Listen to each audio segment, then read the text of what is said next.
I recently read the book The Personal MBA by author Josh Kaufman. When Josh Kaufman was a senior in the college, he accepted a job offer at Procter & Gamble to be an assistant brand manager.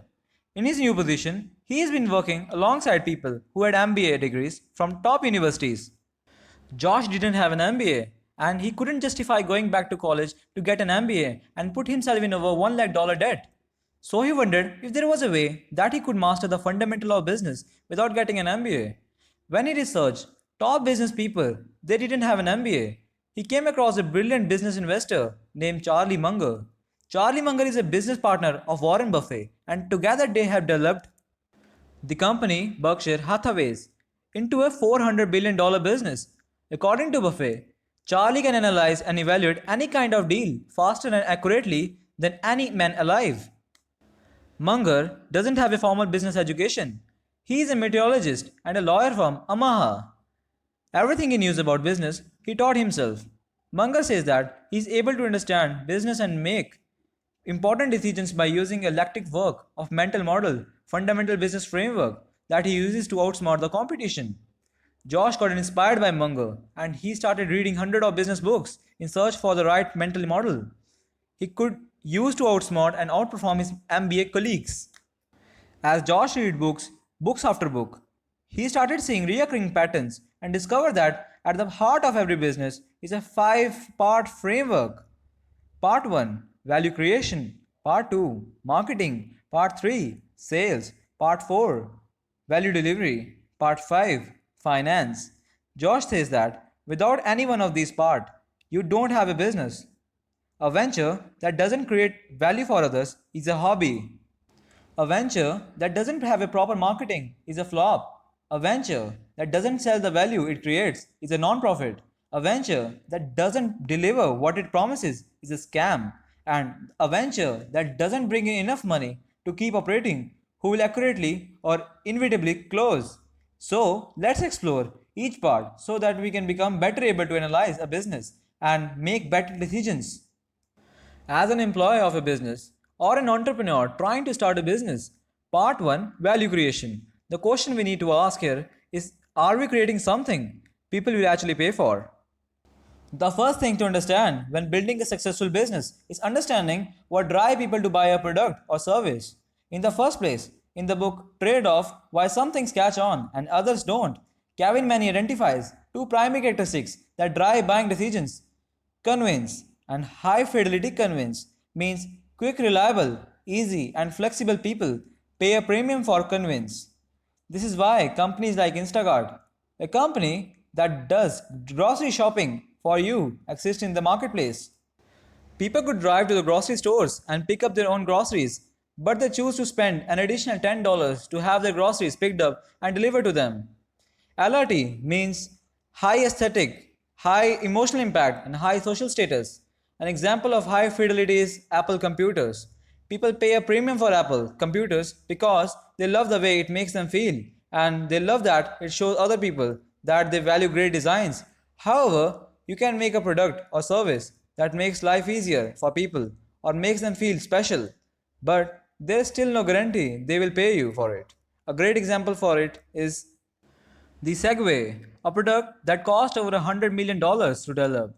The people that built the Segway were sure that this device would revolutionize personal transportation in the same way the car replaced horse and buggy. But when they finally released the Segway, less than 10% of the expected customer base actually bought the Segway. It was a very well designed and functional product, but the market simply didn't want it. Therefore, rather than going into hiding for a year and make something that they think will value, it's much better to build an early version of a product and measure your customer response to it.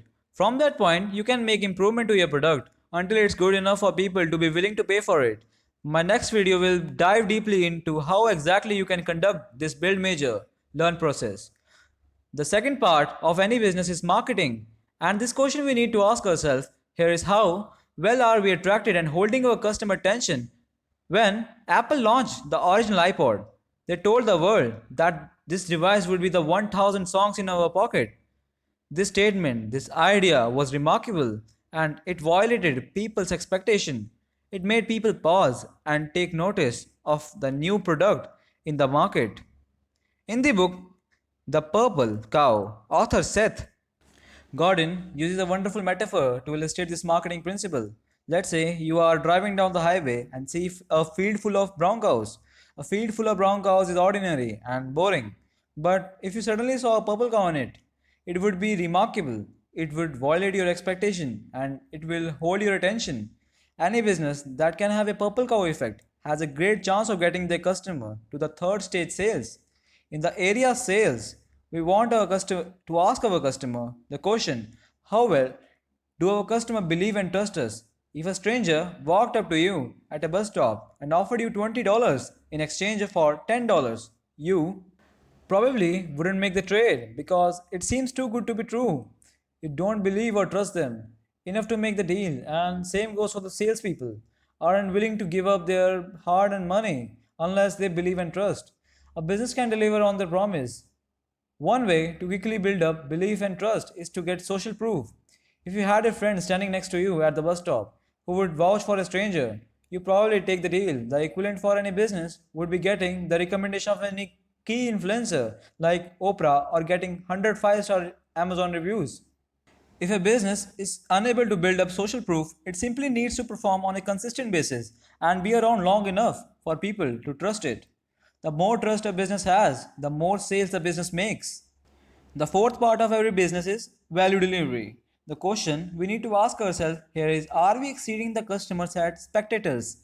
10 years ago, if you were to buy shoes online at Zappos.com, you would have received a pleasant surprise. The shoes you ordered would have shown up the next day unexpectedly.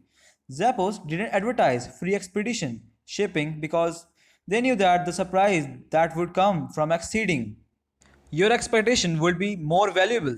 Customers and expectations have to be high enough for the customer to purchase in the first place. But after the purchase is made, the performance of offering must surpass the expectations. If you want the customer to be satisfied, come back and buy from you again and recommend the business to their friends. One way to exceed customer expectation is to build highly efficient system that deliver high quality products in a fast and reliable manner, like Zappos did with her one-day shipping. Another way is to have exceptional customer service. There is a story of customer service at Zappos who noticed the customers ordered a pair of shoes that were out of stocks. So the customer service went to the rival stores, purchased the shoes and delivered them to the customer. Now that exceptional service. The final part of every business is finance, and this is where we need to ask ourselves, are we making more money than we spending? If not, you need to reduce spending in one of the fourth part mentioned previously or produce something of greater perceived value.